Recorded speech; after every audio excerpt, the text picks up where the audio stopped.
I awake with a jolt. I guess I had a car crash, but why am I in the middle of the woods? Wait, I remember now. I was going to go camping in the woods, and I decided to take the dirt road down to the campgrounds. But as I was driving, I saw a red creature run out in front of me.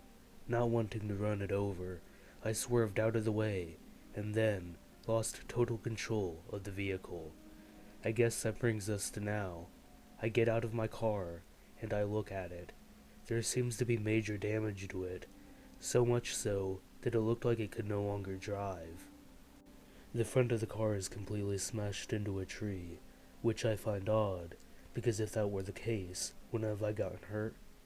I look around, but there is nothing except trees, me, and my damaged car. I reach for my pocket, which would normally be holding my phone, but it wasn't there.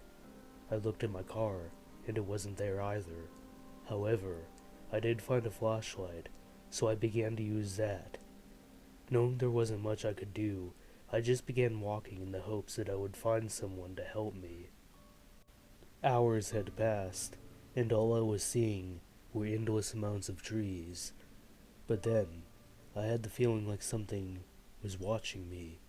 Hell, I felt like multiple things were watching me. I started to see eyes from all around me, staring at me. Honestly, I thought I was going crazy. In a panic, I ran as fast as I could. I looked up at the sky as I was running.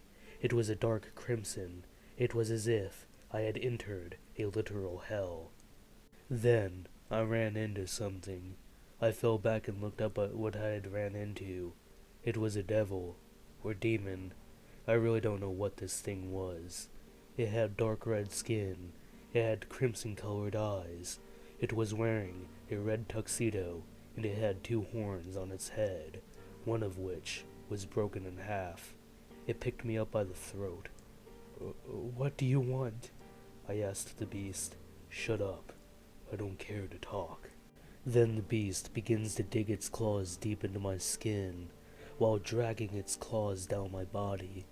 As its claws are cutting my skin, I can feel the blood leaking out of my newly cut wounds.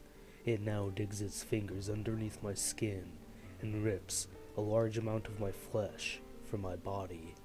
I scream in pain, and the beast just smiles at me. "Well, it looks like it's time for you to die now. And before you ask, the name is Skin Eater."